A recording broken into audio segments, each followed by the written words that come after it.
आज हम आगे का कंटिन्यू करते हैं। लास्ट टाइम हमने पढ़ लिया था बजट क्या है, उसकी इंपॉर्टेंस क्या है, उसके ऑब्जेक्टिव्स क्या है, किस चीज़ पे फोकस करता है वो। आज हमने बजट्स के अंदर क्या क्या होता है डिटेल में पढ़ना है। तो basically components of government budget क्या क्या होते हैं। एक तो रेवेन्यू, दो तरह का बजट होता है बेसिकली, एक रेवेन्यू बजट और कैपिटल बजट। इसके बीच में डिफरेंस आपको हॉट्स के अंदर मिल जाएगा। हॉट्स के अंदर एक क्वेश्चन दिया हुआ है, उसमें आपको डिफरेंस मिल जाएगा और मैं भी उसको एक्सप्लेन कर दूंगा। ठीक है, फ़िलहाल हम जो बात कर रहे हैं कि रेवेन्यू बजट, रेवेन्यू का मतलब हुआ डे टू डे जो इनकम होती है उसके ऊपर बजट, और कैपिटल बजट वो होता है जो कभी कभार होने वाले खर्चे और इनकम होती है। जो बच्चे अकाउंट्स पढ़ते हैं उनको पता है रेवेन्यू रिसिप्ट, रेवेन्यू एक्सपेंडिचर क्या होता है। जैसे अगर आप मशीनरी खरीदते हो तो वो कैपिटल एक्सपेंडिचर में आता है, क्योंकि मशीनरी को फैक्ट्री में रोज़ रोज़ नहीं खरीदेगा, कभी कभार ख़राब होगी तो लेगा। लेकिन उस मशीनरी पे होने वाली रिपेयर्स वो रेवेन्यू में आएगी। मैं लिख देता हूँ ताकि आपको थोड़ा सा पता लग जाए। ये अकाउंट का कंसेप्ट है, यहाँ पे थोड़ा डिफरेंट है लेकिन समझने के लिए इजी करता है। अगर आप मशीनरी खरीदते हो, मशीनरी कोई रोज़ तो नहीं खरीदेगा, तो वो आपकी कैपिटल में आ जाती है। ठीक है, और अगर आप उसी मशीनरी के ऊपर रिपेयर्स करते हो, एक रिपेयर्स होती है खरीदते वक्त और एक रिपेयर होती है डे टू डे हर साल कर रहे हो। अगर हर साल रिपेयर कर रहे हो तो हर साल कर रहे हो मतलब रेगुलर है, रेगुलर बेस पे जो भी चीज़ होती है वो रेवेन्यू में आती है। तो आपने एक चीज़ याद रखनी है, अगर आपको डिफरेंस, क्योंकि ना आपको क्वेश्चन में डिफरेंस की जगह पे ज़्यादातर ये आता है, आपको आइटम्स दी होती हैं। ये चैप्टर बेसिकली आइटम्स का, अगर आप बुक आगे के पेज टर्न करोगे आपको बहुत सारे बोर्ड के ऐसे मिलेंगे कि ये आइटम कहाँ पे आती है, ये आइटम कहाँ पे आती है, वो सिखाना है आपको। तो आपको कोई ना कोई आइटम्स दी होगी, टैक्स, ये वाला टैक्स कहाँ आता है, ये वाला खर्चा कहाँ आता है, ये वाली रिसिप्ट कहाँ आती है। तो जो रेगुलर बेस पे आपका एक्सपेंडिचर, पहले मैं इसके टाइप्स लिख देता हूँ। बेसिकली इसके दो टाइप्स होते हैं, revenue receipts and revenue expenditure. और इसके भी सेम टू सेम हो गया, कैपिटल रिसिप्ट्स एंड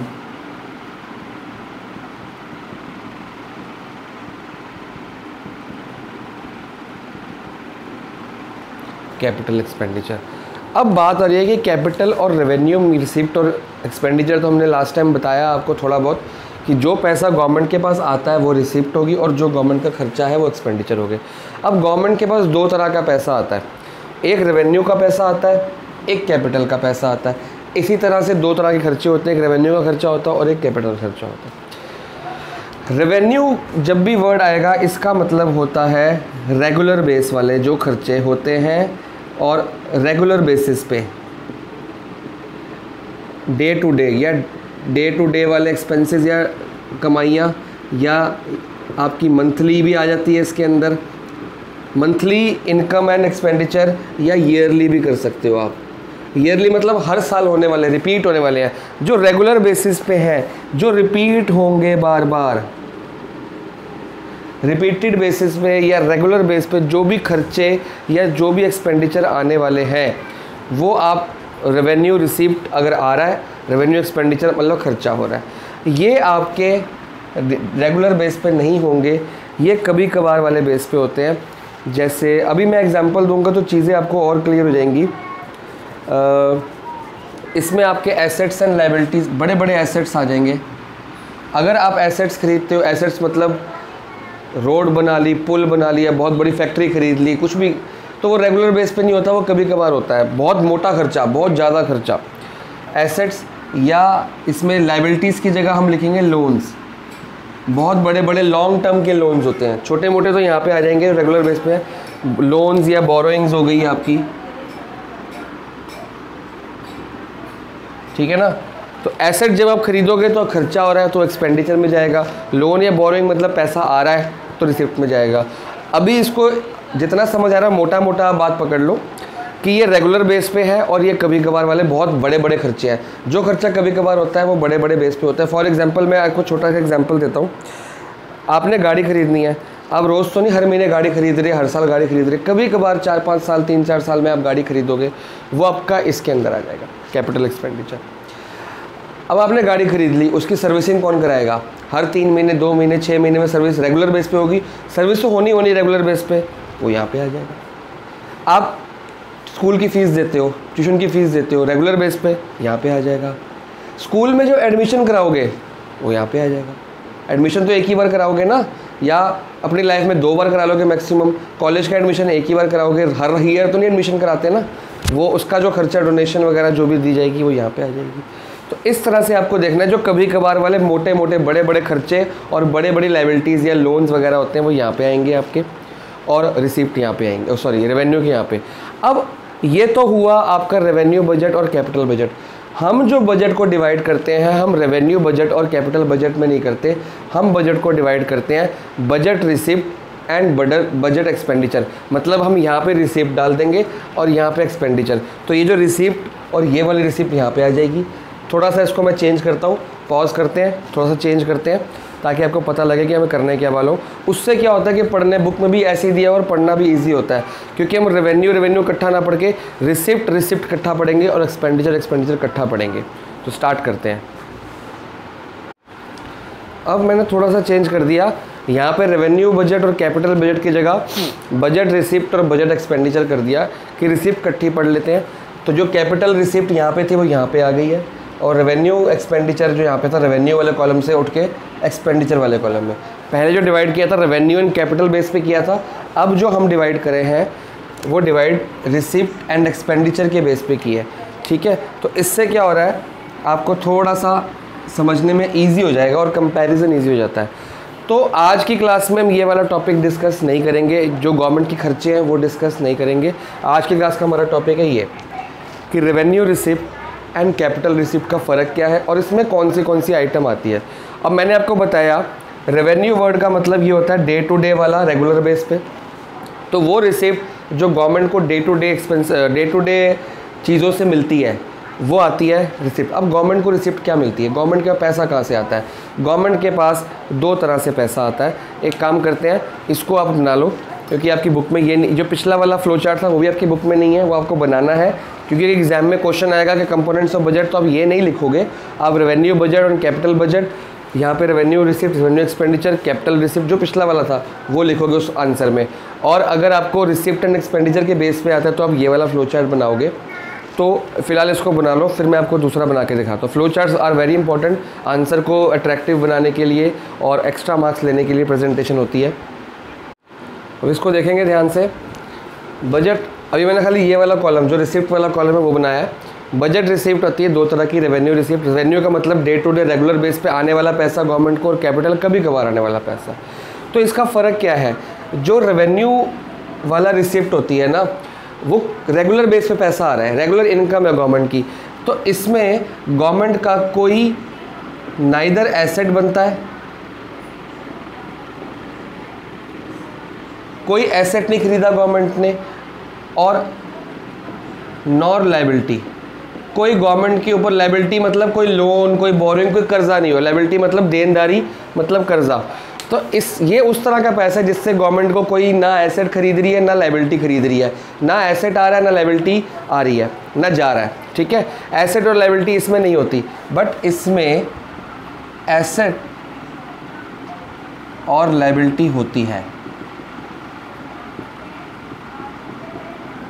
ठीक है ना, एसेट मतलब कोई मोटा गाड़ी या व्हीकल्स या फ्लाईओवर या पुल या फैक्ट्री या कोई मशीनरी या सॉफ्टवेयर, कुछ ऐसा खरीदा है गवर्नमेंट ने जिससे उसको कमाई होने वाली है। एसेट वो चीज़ होती है जिसको खरीद के उससे कमाई करते हैं हम, कोई इन्वेस्टमेंट टाइप। और लायबिलिटी कर्जा, कि कोई देनदारी बढ़ गई।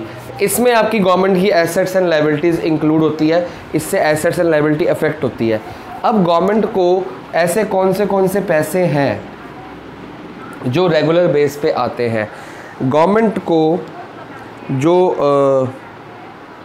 क्या कहते हैं, पैसे आते हैं 2 तरह। सबसे पहले तो हमको पता है, नॉर्मल बात, आप पूछेंगे गवर्नमेंट का पैसा कहाँ से आया, हर बंदे को पता है गवर्नमेंट का पैसा आता है जो हम लोग टैक्स देते हैं। तो एक होता है टैक्स रेवेन्यू, या टैक्स रेवेन्यू कह दो या टैक्स रिसिप्ट कह दो, एक ही बात होती है, क्योंकि रेवेन्यू मतलब आ रहा है पैसा, रिसिप्ट। ठीक है, टैक्स रेवेन्यू आता है गवर्नमेंट के पास। एक आता है नॉन टैक्स। नॉन टैक्स कौन सा होता है? अभी डिटेल में सब पढ़ेंगे। सबसे पहले टैक्स को पढ़ते हैं, फिर उसको पढ़ेंगे डिटेल में। अब टैक्स रेवेन्यू गवर्नमेंट के पास कौन सा आता है मैं आपको बताता हूँ, पहले तो ध्यान से समझना। तो अगर आपको ये नहीं दिख रहा, आई थिंक लाइट आ रही है, तो ये टैक्स वर्ड लिखा है, अब आपको शायद दिख जाए क्योंकि लाइट बीच में आ रही थी। हाँ, टैक्स रेवेन्यू,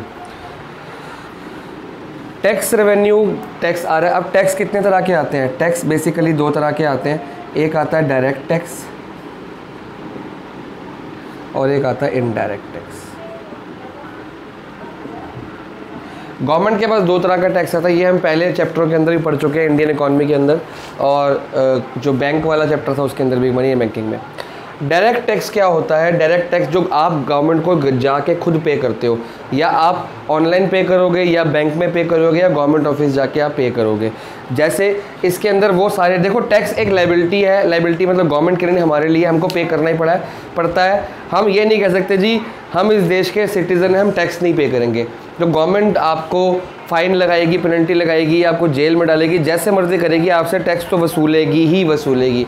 तो हर बंदा जो इस देश में रह रहा है उसको टैक्स देना ही पड़ता है। और जो बंदे टैक्स नहीं देते उनके ऊपर, जब गवर्नमेंट को, जब तक वो छुप गए, जैसे ही किसी ने, मान लो आपने टैक्स नहीं दिया लेकिन आपने गाड़ी खरीद ली, गवर्नमेंट को पता लग जाएगा अरे बंदा तो इनकम टैक्स देता ही नहीं है, गाड़ी कैसे इसकी अगर आप इनकम टैक्स नहीं दे रहे तो गवर्नमेंट की नज़रों में क्या है? आपकी इनकम ही नहीं है, आप कमाते नहीं हो, आप घर बैठे हो। अगर आपकी इनकम नहीं है तो आप गाड़ी कैसे खरीदोगे? तो जैसे ही आप गाड़ी खरीदोगे, आजकल सब ऑनलाइन हो गया, आधार कार्ड से लिंक हो गया, जैसे ही आप गाड़ी खरीदोगे गवर्नमेंट को पता लग जाएगा यार इस बंदे की तो इनकम टैक्स ही नहीं आती, मतलब इसकी तो इनकम ही नहीं, गाड़ी कहाँ से खरीद ली इसने। गवर्नमेंट आ जाएगी आपके पास में, रेट पड़ जाएगी आपके पास, भैया तेरी तो इनकम टैक्स ही नहीं है। तो बोलेगा मैं तो काम करता हूँ, तो काम करता भैया इनकम टैक्स दो। तो ये ऐसी चीज़ें हैं जो गवर्नमेंट को देने ही पड़ते हैं। जितना आप छुपोगे किसी ना किसी तरीके से आप पकड़े जाओगे। आपने बैंक अकाउंट खोला, वहाँ से गवर्नमेंट को पता लग जाएगा आपके बैंक में पैसा आ रहा है, हर महीने 10-15 हज़ार रुपये आप बैंक में डाल देते हो। जब आपकी इनकम नहीं है तो आप इनकम टैक्स नहीं भरे तो बैंक में पैसा कहाँ से आ रहा है आपके पास?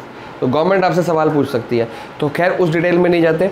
ये बेसिकली डायरेक्ट टैक्स है जो आप डायरेक्ट गवर्नमेंट को देते हो। जैसे कि इसमें कौन से टैक्स आ जाएंगे आपके, इसको भी आगे कर लेंगे क्योंकि हमने वो वाला टॉपिक बाद में पढ़ना है। डायरेक्ट टैक्स के अंदर आपके आ जाएंगे इनकम, सबसे पहला टैक्स तो आ गया इनकम टैक्स। कॉरपोरेट टैक्स, अगर आपकी कोई फैक्ट्री है तो आपका उसके ऊपर टैक्स देना पड़ेगा। हाउस टैक्स, प्रॉपर्टी टैक्स कहते हैं बेसिकली उसको। आपके फादर से आप पूछ सकते हो जहाँ आपका घर है, अगर आपका खुद का घर है तो आपको उस पर हाउस टैक्स या प्रॉपर्टी टैक्स देना पड़ता है। इनकम टैक्स हर साल देना पड़ता है। ये वो टैक्स हैं जो हर साल आपको देने ही पड़ते हैं, वरना गवर्नमेंट आपको पकड़ लेगी कहीं ना कहीं पे कि आप भैया आपकी तो इनकम नहीं है। अगर मान लो प्रॉपर्टी टैक्स नहीं देते तो गवर्नमेंट की नज़रों में आपका घर ही नहीं है, ठीक है। और आपने किसी दिन अपने घर के ऊपर लोन ले लिया, तो जैसे ही आप घर के ऊपर लोन लोगे गवर्नमेंट कहेगी यार तू प्रॉपर्टी टैक्स देता नहीं, तेरे पास घर ही नहीं है तो घर के ऊपर लोन कैसे ले रहा है, समझ गए। तो गवर्नमेंट कहीं ना कहीं पकड़ लेती है आपको। तो आपको ये अच्छा, ये आप इनकम टैक्स दे रहे हो, कॉर्पोरेट टैक्स दे रहे हो, हम दे रहे हैं ना, किसको दे रहे हैं? हम गवर्नमेंट को दे रहे हैं। तो गवर्नमेंट के लिए क्या है? इनकम मतलब रेवेन्यू मतलब रिसीप्ट, और ये हर साल मंथली, हाफ ईयरली देना ही पड़ता है। तो रेगुलर रेवेन्यू मतलब रेगुलर बेस की, रिसिप्ट मतलब गवर्नमेंट की इनकम, ठीक है। और इनडायरेक्ट टैक्स, ये भी रेवेन्यू रिसिप्ट होती है, लेकिन ये भी हर साल रेगुलर बेस पे होती है, इनडायरेक्ट होती है। ये आप खुद जाके गवर्नमेंट को पे नहीं करते, ये तो वो वाले टैक्स हो जो खुद पे करते हो। अच्छा, इसमें एक्सेट्रा आएगा, बहुत सारे हैं और बुक में लिखे हुए हैं। ये वो वाले खर्चे हैं जो आप खुद पे नहीं करते, गवर्नमेंट आपसे इनडायरेक्टली ले लेती है। इनडायरेक्टली मतलब जब भी आप कोई चीज़ परचेज करते हो उसके ऊपर लिखा होता है एमआरपी लिखा होता है ना। एमआरपी का मतलब क्या होता है? मैक्सिमम रिटेल प्राइस, की इससे ऊपर से रिटेलर आपसे प्राइस चार्ज नहीं कर सकता। बीच में एक लिखा होता है इंक्लूसिव, कभी ध्यान से देखना, ऑफ, आजकल जीएसटी लिखा होता है, वैसे लिखा होता है ऑल टैक्सेस। जब इंक्लूसिव ऑफ ऑल टैक्सेस आ गया मतलब इसके अंदर कोई टैक्स छुपे हुए हैं। फॉर एग्जांपल इसकी जो वैल्यू 50 रुपये की है, तो हो सकता है कि इसकी रियल वैल्यू 48 रुपीज़ की हो और इसमें 2 रुपये कोई टैक्सेस हो, पर हमें वो नहीं पता होता क्योंकि हमें तो मांगा, दुकानदार ने बोला सर 50 रुपये का, ये ले भैया 50 रुपये, हमने उसको 50 रुपये दे दिए, इनडायरेक्टली हमने गवर्नमेंट के पास 2 रुपये जो टैक्स के थे पहुँचा दिए, ठीक है ना। क्योंकि वो आप जब बड़े होकर पता लगोगे क्योंकि ये मैंने इसको 2 रुपये दिए, इसने भी किससे ख़रीदा होगा, उसको भी इसने 2 रुपये वाला टैक्स दिया होगा, वो हमने 50 रुपये की चीज़ खरीदी तो प्राइस के अंदर इंक्लूड था टैक्स 2 रुपये, हमें नहीं पता था। तो इसने भी किसी और से खरीदी होगी, उस प्राइस के अंदर भी इंक्लूड होगा 2 रुपये। तो करते करते पीछे जाते जाते ये गवर्नमेंट के पास अपने आप पहुंच जाता है। वो आपका विषय नहीं है, वो आपको बाद में पढ़ाया जाएगा। तो ये टैक्स इनडायरेक्ट टैक्स होते हैं जो हम डायरेक्टली गवर्नमेंट के साइट वेबसाइट पे जाके या गवर्नमेंट ऑफिस जाके या ऑनलाइन पे नहीं करते, ये ऑटोमेटिकली गवर्नमेंट हमसे ले लेती है। छुपा हुआ टैक्स, इनडायरेक्ट मतलब इनडायरेक्टली लेती है। अब इस तरह के कौन से टैक्स हैं जो गवर्नमेंट हमसे लेती है? सबसे पहला टैक्स, सबसे कॉमन, पहले बहुत सारे थे, सेल टैक्स था, वैट था, ये था, एक्साइज ड्यूटी वगैरह वगैरह बहुत कुछ था। अब सेल टैक्स, वैट और सर्विस टैक्स ये सब काट कूट के एक ही टैक्स बना दिया गया, goods and services tax, GST. GST आप देते हो, आप एक छोटी सी माचिस भी खरीदोगे, एक छोटी सी कैंडल खरीदोगे, एक मार्कर या पेन भी खरीदोगे तो भी आप जीएसटी दे रहे हो। आपको नहीं पता, लेकिन उसके प्राइस के अंदर छुपा होता है जीएसटी। ठीक है, तो ये आपकी जेब से हर रोज़ निकल रहा है। रेगुलर बेस पे सामान खरीद रहे हो, रेगुलर बेस सब्जी फ्रूट वगैरह खरीद रहे हो, राशन खरीद रहे हो, सब प्राइस पे जीएसटी होता है और ये टैक्स गवर्नमेंट को पहुंच जाता है, स्टेट गवर्नमेंट को भी और सेंट्रल गवर्नमेंट को भी पहुंच जाता है। तो रेगुलर बेस पे आपका खर्चा और गवर्नमेंट की इनकम है तो रेवेन्यू रिसिप्ट पे आ रही है और टैक्स रेवेन्यू में आ रही है। रेवेन्यू रिसिप्ट दो तरह की होती है, टैक्स रेवेन्यू और नॉन। अभी मैंने इसको देखा ही नहीं है, इसको अब छोड़ दो, ये साइड पे ऐसे ही लिखा हुआ है, अभी हम इसी को पढ़ रहे हैं। देखो क्या जो आप टैक्स गवर्नमेंट को दे रहे हो, चाहे जीएसटी दे रहे हो, चाहे ये टैक्स दे रहे हो, गवर्नमेंट का कोई एसेट खरीद रहा है गवर्नमेंट? नहीं। गवर्नमेंट का कर्जा बढ़ रहा है? नहीं। गवर्नमेंट का कोई एसेट बिक रहा है? नहीं बिक रहा। गवर्नमेंट का कर्जा बढ़ रहा है या कम हो रहा है? नहीं हो रहा, कुछ भी नहीं हो रहा। रेगुलर गवर्नमेंट को पैसा आ रहा है बस, तो इसमें एसेट लायबिलिटी इंक्लूड नहीं है, रेगुलर बेस पर रिसीप्ट हो रही है। अभी हम टैक्स वाली पढ़ रहे हैं, नॉन टैक्स पे तो मैं अभी आया नहीं। और कोई एग्जांपल अगर हम देखें तो जीएसटी के अलावा एक्साइज ड्यूटी तो खैर इंक्लूड होती है। देखते हैं और कौन सा एग्जांपल है। इसमें अभी कोई याद आ नहीं रहा क्योंकि है तो बहुत सारे, लेकिन गवर्नमेंट ने वो सारे जो लिस्ट थी ना जो हम पहले पढ़ाते थे और जो हम पहले पे भी करते थे, वो सारी लिस्ट को रिड्यूस करके एक ही नाम बना दिया। तो मैं लिस्ट बना भी दूँ आपको तो आपके एग्जाम में आने नहीं वाली, क्योंकि वो टैक्स ख़त्म हो गए हैं। वैट था, वेल टैक्स था, वगैरह वगैरह बहुत सारे टैक्स थे, सेल टैक्स था, सर्विसेज टैक्स था, वो सारे ख़त्म करके गवर्नमेंट ने ये कर दिया है जीएसटी। तो गवर्नमेंट ने कहा था एक देश एक टैक्स, तो आपने जीएसटी के बारे में चैप्टर नंबर 3 उसमें पढ़ा भी हुआ है, सारे टैक्स खत्म कर दिए गए हैं। तो ये एक इनडायरेक्ट टैक्स है। अगर आपको क्वेश्चन आता है, अगर आपको पता नहीं लग रहा कि भाई डायरेक्ट टैक्स है कि इनडायरेक्ट, तो थोड़ा सोचना कि यार ये टैक्स हम खुद देते हैं तो वो डायरेक्ट हुआ, ये गवर्नमेंट हमसे वसूल लेती है। अच्छा, इसका जो बर्डन है, बुक में भी साफ लिखा है कि इसका जो बर्डन है वो आप शिफ्ट नहीं करते।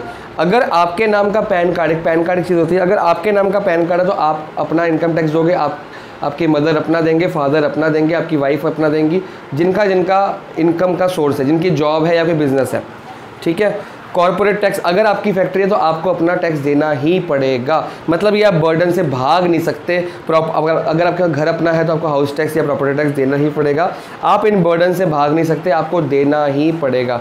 अच्छा, ये वाला जो बर्डन है अब शिफ्ट हो जाता है, क्योंकि आपकी जेब से निकल गया, आपको पता भी नहीं चला। आप गवर्नमेंट ऑफिस नहीं गए, आपकी जेब से 2 रुपये निकले, शॉपकीपर के पास चले गए, शॉपकीपर की जेब से वो 2 रुपये निकले, होलसेलर के पास चले गए, होलसेलर के पास से 2 रुपये निकले, डिस्ट्रीब्यूटर के पास चले गए, डिस्ट्रीब्यूटर की जेब से 2 रुपये निकले, फैक्ट्री ओनर के पास चले गए, क्योंकि एक्चुअली चीज़ फैक्ट्री से होके आ रही है ना, फैक्ट्री ओनर के पास चले गए। अब फैक्ट्री ओनर जाके गवर्नमेंट को टैक्स पोर्टल पे, गवर्नमेंट वेबसाइट पे टैक्स देगा, ये 2 रुपये जमा कराएगा।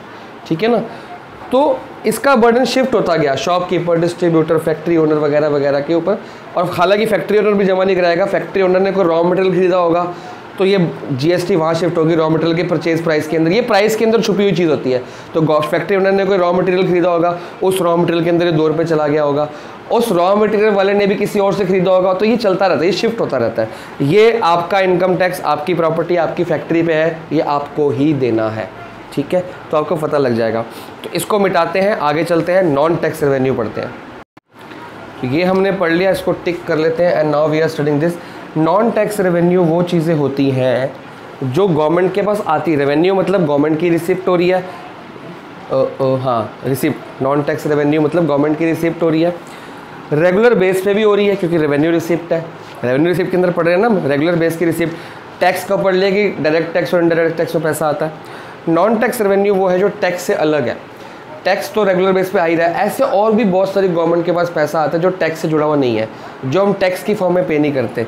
क्या होता है उसमें, बहुत सारी चीज़ें आती हैं, ध्यान से समझना, मैं सारी की सारी समझाऊंगा एक एक करके।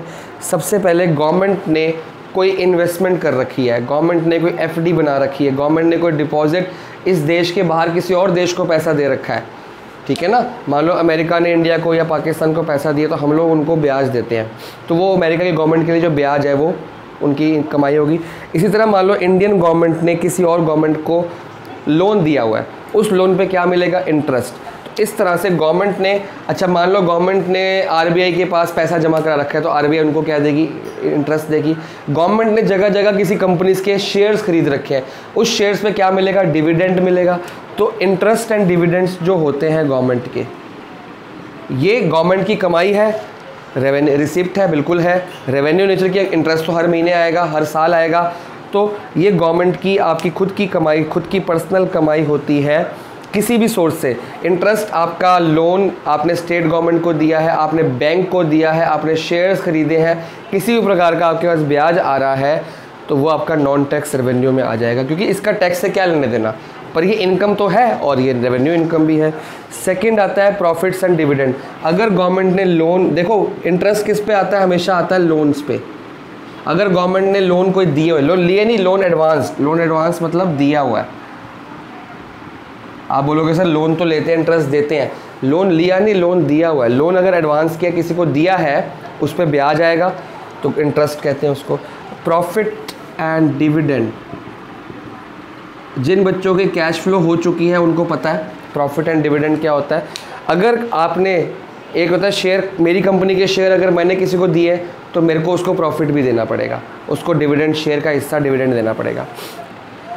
लेकिन अगर मैंने किसी का शेयर खरीदिया, वो शेयर मेरे लिए क्या है, एसेट है, उस एसेट पे मेरे को क्या आएगा, प्रॉफिट आएगा या डिविडेंड आएगा। मतलब मैंने अगर किसी कंपनी के शेयर्स खरीदे हैं तो मेरे को उन शेयर्स पे प्रॉफिट या डिविडेंड, उस प्रॉफिट को डिविडेंड भी कहते हैं, मिलेगा।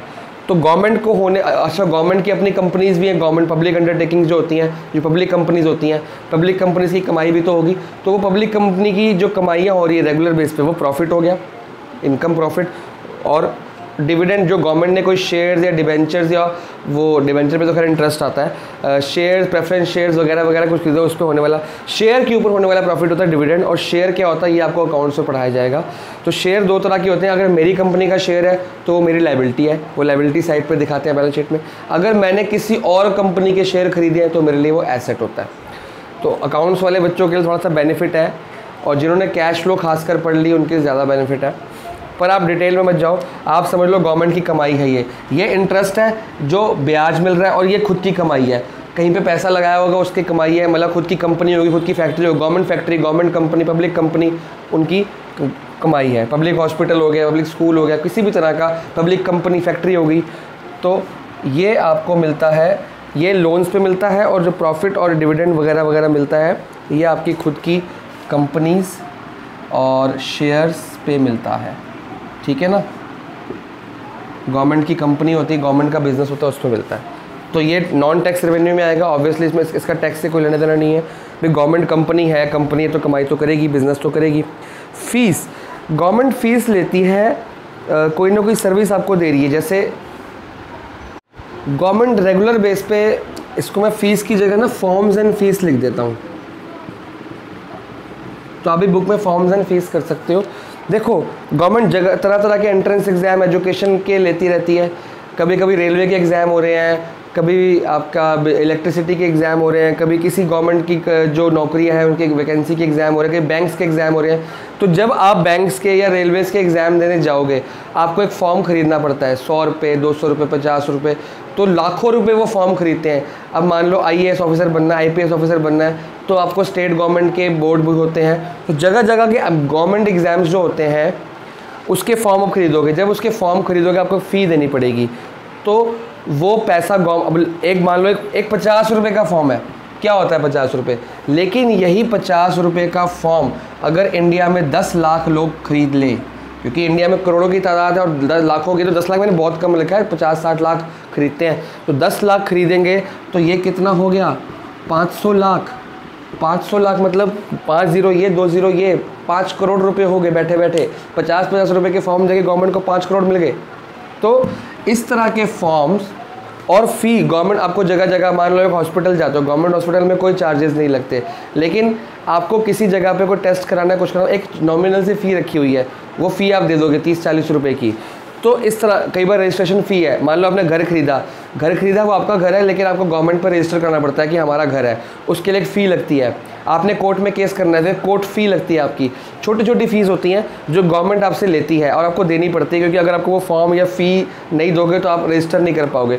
तो ये छोटी छोटी फ़ीस होती हैं जो गवर्नमेंट को आप देते हो, इसका टैक्स से कोई लेना देना नहीं होता, ये डायरेक्टली आप गवर्नमेंट को दे रहे हो, ठीक है। लाइसेंस फ़ी ये इसी के अंदर इंक्लूड कर लेना, क्योंकि इसको अलग से लिखने का कोई मतलब बनता नहीं है। जब आप सारी फ़ीस यहाँ पे देखो तो जब लाइसेंस बनवाने जाओगे तो उसकी फ़ी भी जो होगी वो भी आप गवर्नमेंट को लाइसेंस बनवाने के टाइम पे दे दोगे, ठीक है। फिर आता है फ़ाइन्स एंड पेनल्टीज। जितने भी आपके फ़ाइन होते हैं, फ़ाइन बहुत तरह के होते हैं। किसी ने कोई जुर्म कर दिया, किसी ने किसी की जेब काट ली, कोई चोरी कर ली और पकड़ा गया, तो पुलिस उसको ले जाएगी, बोलेगा चल पहली बार किया तो फ़ाइन दे के छोड़ देगी। आप गाड़ी चला रहे हो, मोबाइल सुन रहे हो, सीट बेल्ट नहीं बांधी, चलान हो जाएगा।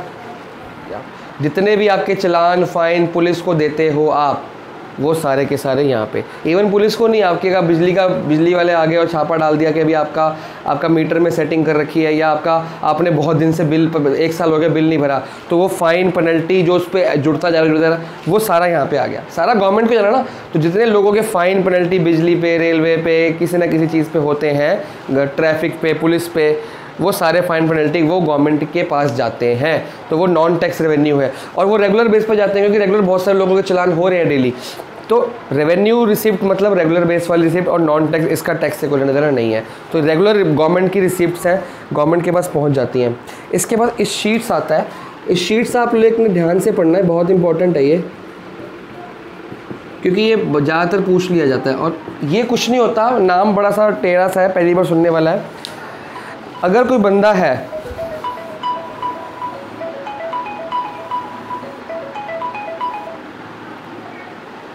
फ़ोन आ गया था बीच में, अगर कोई बंदा है उसके पास 50 लाख की प्रॉपर्टी है, 50 लाख में उसका घर, गाड़ी, उसके जेवर, उसका बैंक बैलेंस सब इंक्लूड कर दिया, और वो बंदा मर गया।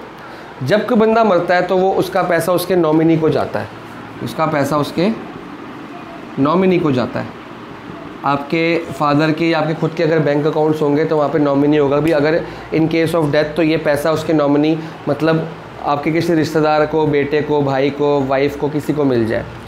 और घर का भी हर जगह का नॉमिनी होता है कि इन केस बंदा पर्सन डाइज़ तो उसका पैसा किसको दिया जाए, उसने जिसका नॉमिनी किया होगा उसको मिलता है। दूसरा बंदा या तीसरा बंदा कोई कुछ कह नहीं सकता, नॉमिनी का ही हक है, क्योंकि वो बंदा खुद अपने जीते जी नॉमिनी का नाम लिख के गया। अगर किसी बंदे का कोई रिश्तेदार ही ना हो या उसने कोई नॉमिनी किया ही ना हो, दो बातें हैं, एक तो नॉमिनी नहीं किया तो कोई रिश्तेदार तो होगा। मान लो ये मेरा पैसा है या एक बंदे का पैसा है और वो बंदा मर गया, उसने कोई नॉमिनी नहीं किया, तो ऑटोमेटिकली उसकी वाइफ या उसके जो बच्चे होंगे, किड्स जो होंगे उसको मिल जाएगा पैसा, ऑटोमेटिकली मिल जाता है। सबसे पहले हस्बैंड का पैसा वाइफ को मिलता है, अगर वाइफ भी नहीं है तो बच्चों को मिल जाएगा, ये ऑटोमेटिकली। अगर नॉमिनी नहीं भी की तो वो शो कर देंगे जी हम इसके वाइफ है, बच्चे, तो मिल जाएगा।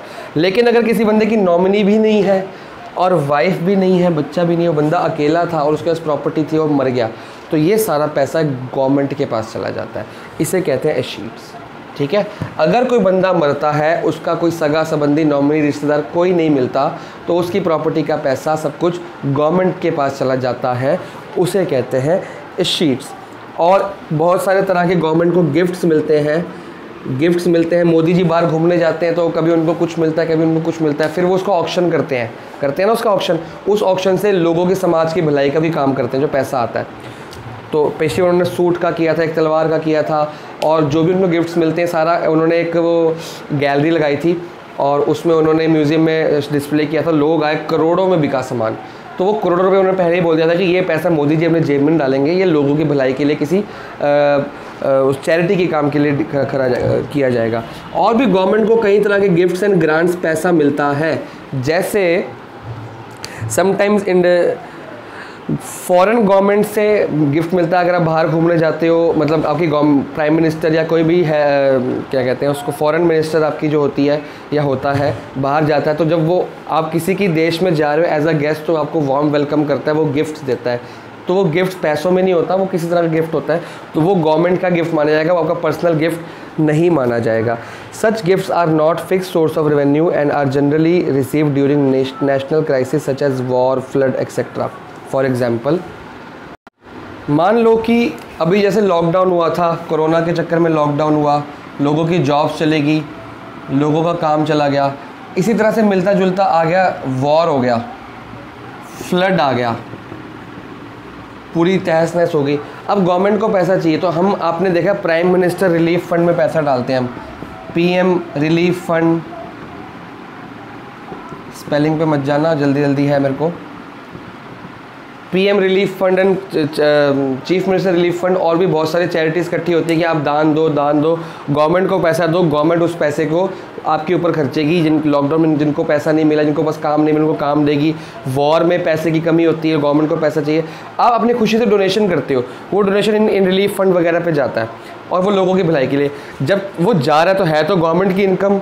अब इसमें एक सवाल उठता है कि सर ये जो गिफ्ट और ग्रांट है ये रेगुलर बेस पे तो आ नहीं रहे, जब फ्लड आएगा तभी आप दोगे। फ्लड रोज़ तो आता नहीं, 3 साल 2 साल 1 साल में, आजकल तो खैर हर साल ही आ रहा है, बिहार यूपी में तो हर साल, पूरे देश में, उड़ीसा वगैरह गुजरात में तो हर साल आता ही आता है, तो इसको तो आप रेगुलर बेस पे मान ही सकते हो। लॉकडाउन तो कभी कभी होगा, इतने पहली बार ही हुआ है। क्या वॉर रोज़ हो रही है? वॉर भी रोज़ नहीं हो रही। तो ऐसे सर आपने कहा था कि ये रेगुलर बेस वाले हैं, तो ये इसमें क्यों डाल दिए? ये तो कभी कभार वाले आने वाली रिसिप्ट है, ये तो कैपिटल रिसिप्ट में डालनी चाहिए। बिल्कुल आपने सही बोला, लेकिन एक बात याद रखो, कैपिटल रिसिप्ट में एक और पॉइंट है कि एसेट या तो बढ़ता है या कम होता है और लायबिलिटी इन्वॉल्व होती है। अब एसेट रिड्यूस होता है और लायबिलिटी आती है, ठीक है। क्या जब ये पैसा आप गवर्नमेंट को दे रहे हो, गवर्नमेंट ने कोई एसेट खरीदा या एसेट बेचा? गवर्नमेंट ने कोई एसेट बेचा जिससे उसको पैसा आया, वो कोई मशीनरी, कोई फैक्ट्री, कोई रोड, कोई पुल, कोई भी गवर्नमेंट ने शेयर कोई अपना बेचा जिससे उसको पैसा आए, रिसिप्ट आए? नहीं। क्या गवर्नमेंट के सिर पर कर्जा बढ़ा या कर्जा कम हुआ? नहीं। जिस तरह की ये रिसिप्ट है, नॉर्मल पैसा आ रहा है, तो ये भी नॉर्मल पैसा आ रहा है। एसेट एंड लायबिलिटी इन्वॉल्व नहीं है, neither asset nor liability involve है, इसलिए इसको रेवेन्यू रिसिप्ट पे आया है। ये रेगुलर बेस पे नहीं होते, गिफ्ट एंड ग्रांट होते हर साल ही है किसी ना किसी। देखो गवर्नमेंट कभी ना किसी रिलीफ फंड, कभी बाढ़ के नाम पे, कभी किसी अर्थक्वेक के नाम पे, कभी किसी नाम पे पैसा ले लेती है। अब उस पैसे में एसेट और लायबिलिटी, ना कर्जा इन्वॉल्व है ना एसेट्स इन्वॉल्व है, तो इसलिए उसको रेवेन्यू रिसिप्ट में डाला। तो ये बहुत ध्यान से आपने करना है, खाली ये मत सोचना कि कभी कभार होना है, ये भी सोचना है आपने कि एसेट लायबिलिटी इन्वॉल्व है कि नहीं है, ठीक है। इसके बाद आपका आ रहा है 4 feature of shares and special assessment. ये थोड़ा सा आपके लिए टेक्निकल पॉइंट है। 4 फीचर जो होता है ये आपकी मान लो आपका एक पार्टनरशिप कॉन्ट्रैक्ट था, आपकी बिजनेस में पार्टनरशिप कॉन्ट्रैक्ट था, या आपने कोई शेयर्स खरीदे हुए थे उसका कॉन्ट्रैक्ट था। जिस तरह के भी कॉन्ट्रैक्ट्स होते हैं ना, जिस तरह के कॉन्ट्रैक्ट्स होते हैं, लीगल कॉन्ट्रैक्ट्स होते हैं कि भाई मैंने इसको पैसे देने हैं, या मैं इस बिज़नेस का पार्टनर हूँ, या मैंने इसके कई शेयर्स खरीदे हैं तो मेरे को प्रॉफिट, या मैंने शेयर बेचे हैं इसको, जिस तरह के भी क्या कॉन्ट्रैक्ट्स होते हैं, लीगल कॉन्ट्रैक्ट्स, जितने भी लीगल कॉन्ट्रैक्ट्स होते हैं, और अगर आप वो कॉन्ट्रैक्ट पूरा नहीं करते तो आपके ऊपर पड़ती है फ़ाइन, आपके ऊपर पड़ती है पेनल्टी। तो लीगल कॉन्ट्रैक्ट की पूरा ना होने पे जो पेनल्टी पड़ती है उसे हम कहते हैं 4 फीचर। 4 फीचर मतलब आपने कॉन्ट्रैक्ट बीच में ही अबंडन कर दिया, बीच में ही तोड़ दिया कॉन्ट्रैक्ट, तो आपको पेनल्टी भरनी पड़ेगी। आप ऐसे तोड़ नहीं सकते कोई भी लीगल कॉन्ट्रैक्ट को। तो वो भी, अब उसका जो कोर्ट को आप पैसा दोगे, पेनल्टी दोगे, वो तो गवर्नमेंट कोर्ट के पास जो कोर्ट फीस वगैरह जो पहुंचती है गवर्नमेंट के पास जाएगी ना, तो गवर्नमेंट की रेवेन्यू रिसिप्ट है। और अब आप बोलोगे सर हम कॉन्ट्रैक्ट तो रेगुलर बेस पे नहीं तोड़ते, आप नहीं तोड़ रहे ना, इस देश में करोड़ों की आबादी है, रोज़ कोई ना कोई तोड़ रहा है, बहुत लोग तोड़ रहे हैं रोज़। कोर्ट के पास पेनल्टी के फॉर्म में, कॉन्ट्रैक्चुअल पेनल्टी के फॉर्म पे 4 फीचर का पैसा आता है, ठीक है, रेगुलर बेस पे। और खाली रेगुलर बेस पे नहीं करना डिफरेंशिएट, मैंने खास करके यहाँ लिखा है, यहाँ पे कोई एसेट और कोई लायबिलिटी ना बढ़ रही है ना कम हो रही, कोई इन्वॉल्व नहीं हो रही, तो ये वाला केस बनता है। अगली क्लास में मैं ये पढ़ाऊँगा, अभी क्योंकि टाइम नहीं है, अगली क्लास में ये भी पढ़ाऊँगा और इसके बीच में कुछ बुक में एंट्रीज दी हुई हैं, उसके अलावा कुछ और भी एंट्रीज पीछे दी हैं, उसको डिटेल में डिस्कस करेंगे कि भाई ये रेवेन्यू में क्यों आई और कैपिटल में क्यों आई, तो आपको और अच्छे से समझ आ जाएगा। क्योंकि खाली अब ये मत सोचना कि रेगुलर बेस पे हो गया तो ये हो गया, तो एसेट एंड लायबिलिटी को भी सोचना साथ में ज़रूरी है और उसको और क्लियर किया जाएगा। खाली मैं इसको काना पूर्ति नहीं करूँगा मैडम की तरह कि पढ़ा दिया और हो गया काम। हम इसको डिटेल में पढ़ेंगे कि कौन सी इसमें एक आइटम रह गई है स्पेशल असेसमेंट। ये आपको समझ आ जाएगा खुद ही। वो कह रहा है कि किसी वजह से आपकी प्रॉपर्टी की वैल्यू बढ़ गई, आपके बिजनेस की वैल्यू बढ़ गई, आपके शेयर्स की वैल्यू, आपकी गुडविल बढ़ गई मार्केट के अंदर, आपका ब्रांड नेम बढ़ गया, तो आपका मतलब बैठे बैठे प्रॉपर्टी बढ़ गई, आपकी वर्थ बढ़ गई, आपकी वैल्यू बढ़ गई।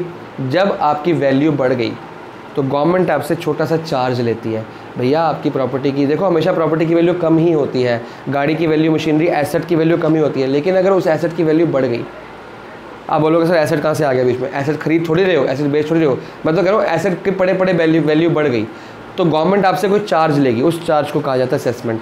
और वो बुक में बहुत अच्छा एग्जांपल दिया है कि अगर आपका घर मेन रोड पे नहीं था, मतलब मान लो आपका घर पिछली गली में था, वो गली तोड़ ताड़ के नई तरह से गली बनाई जा रही है और आपका घर बैठे बैठे मेन रोड पे आ गया, तो जैसे ही आपका घर मेन रोड पे आ गया, और या पहले से मान लो मेन रोड पे था, बहुत पुरानी कॉलोनी थी, कोई वहाँ पे आता नहीं था, डेवलपमेंट होनी शुरू हुई, देखते देखते वो मेन रोड एक मार्केट के अंदर तब्दील होगी।